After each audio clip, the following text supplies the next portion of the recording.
a smaller crowd at the start.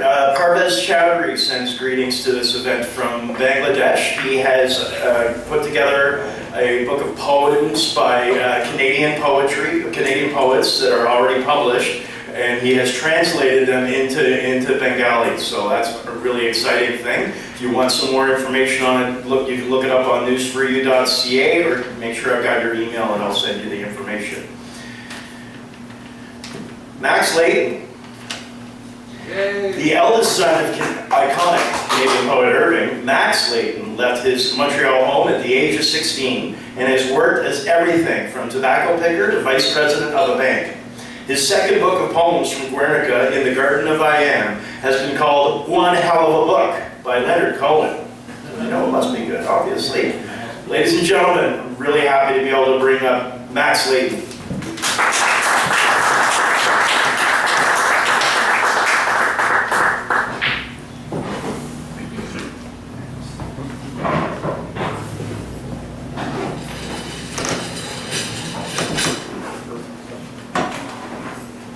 Robert Priest phoned me today. Hey, Robert. Is he here? No, he's on my phone. Oh. Look at that, eh? Boy, really in sync. Good job. And asked me if I was bringing my guitar. I said, no, I wasn't planning to. He said, oh, damn, I was hoping I would. So he wouldn't have to schlep his guitar, because he had a song he wanted to sing for you. I said, well, in that case, I'll bring my guitar for you, because I'm coming by car.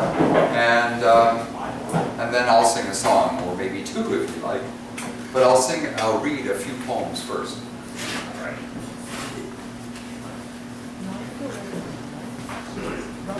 So I thought,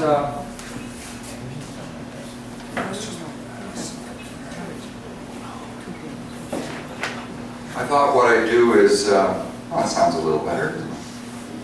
I thought what I do is sort of concentrate on poems that have to do something or other with the environment.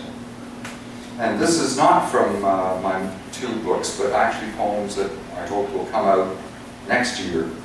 My publisher says they will, but I have to write a few more. This one is called Après moi le déluge, which I'm sure most of you know means after me the flood. May the flood come after I'm dead, said Louis XV. So, Après moi le déluge. One of the great pleasures in this old man's life is watching the rain. Standing on my porch with a warm cup of coffee, smoking a cigarette. I know.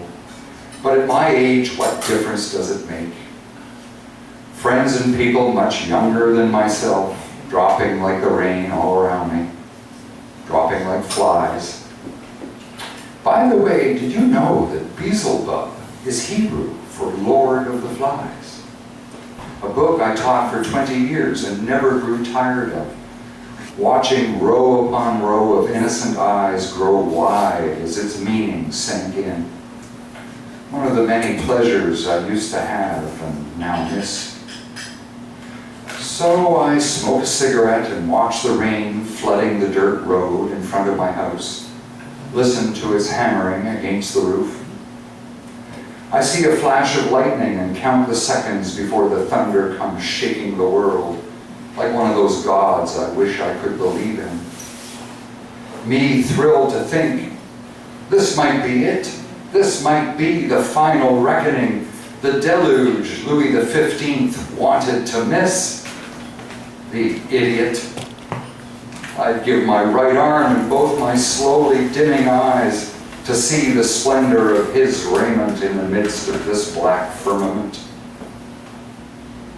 The sky clears and returns to a blue more faded than the blue I remember as a kid. My wife pointing to flowers shattered by the rain, both of us shaking our heads, saying how beautiful our garden once was.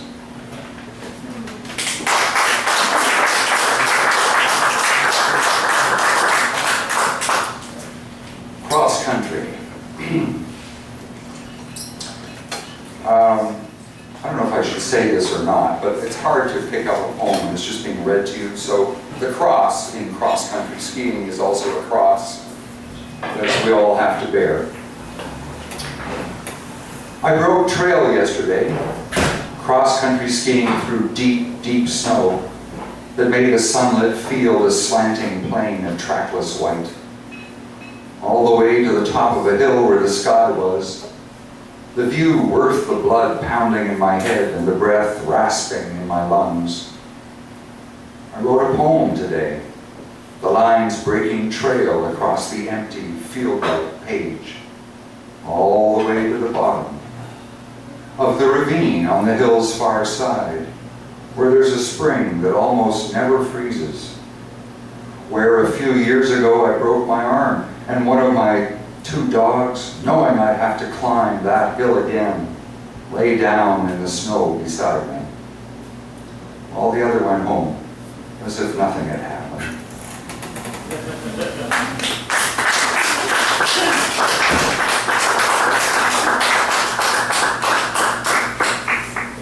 I don't know if this is environmental or not. It's pretty weird though. It's called Death Bus.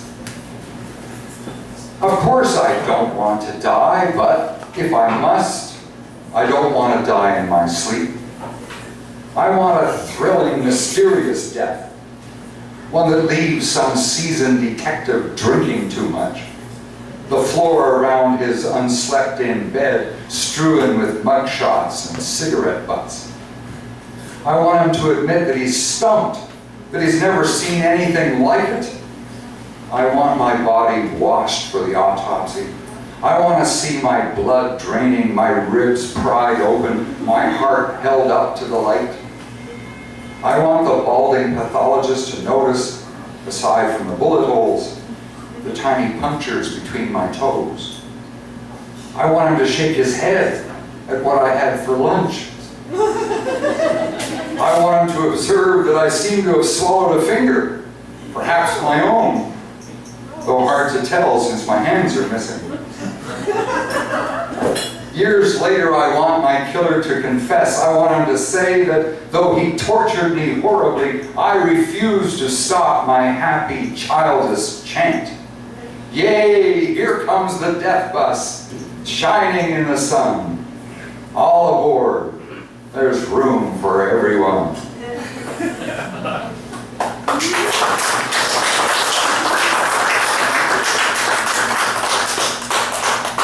And I guess I'll close with this one. It's called In Another Life. In another life, I might have worn leather stockings and a deerskin jacket with bedraggled fringes on my sleeves. In another life, I might, mouth-watering, have stalked this goose and shot it with a flintlock rifle. Might, in my hunger, have dashed across this river's shallow moat and brained its nesting mate before she could fly away. Anyway, I would have got the eggs. In another life, I might have pierced this goose with an arrow, or slashed its air sac with a blade made of obsidian. In another life, I might have torn this creature limb from limb and eaten it on the spot, or tossed it along with heated rocks into a birch bark pot. But as it is, I'm wearing blue jeans and Birkenstocks, and my fridge is full. As it is, I'm sitting on a log smoking a cigarette and thinking about a lawsuit I may or may not win. The goose, apparently asleep beside me, is standing on one leg with its head tucked behind its wing. I say apparently asleep because when I shift my weight, the head swivels up and scans the world for enemies. I puff on my cigarette, move my arm very slowly. The bird relaxes, stares straight ahead at the river. I finish my cigarette and we both stare at the river. This goose and his mate have been coming here for years, always nesting in more or less the same place. I like to think they know I am a friend, and that if attacked, a merciless, meat-eating ape would come to their defense. The goose puts his head back under his wing And I sit there, guarding them.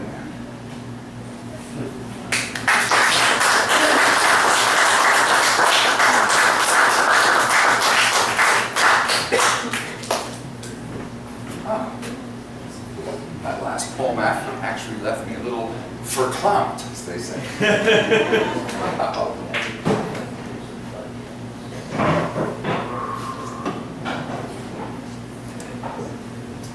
So I kind of left room for 2 songs. I hope you'll put up with 2 songs.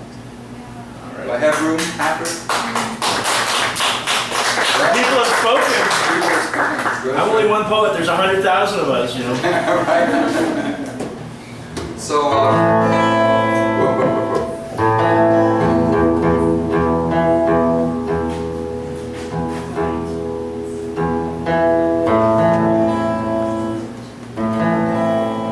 This is an experience probably a fair number of you have also had. It's called The Thing About It. When you meet a fool you knew who makes more money than you, and you wonder whether poetry was the smartest move. Think about it is good, sing about it for you.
familiar with Tom Thompson's paintings, and probably the most famous of his paintings is called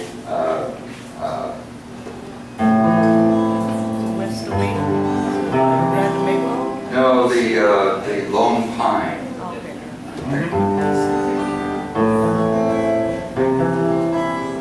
And what it is a painting of a single little pine tree that's obviously weathered the winter or several winters. Behind it, you can see some mountains. There's patches of snow. And the color of the lake is a very strange color. You can't tell whether that's ice on that lake or is it water. So probably the painting was done in the very early spring.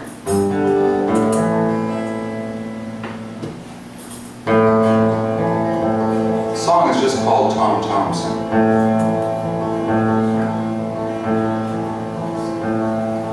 Sunlight gold on a lone pine tree, its branches scarred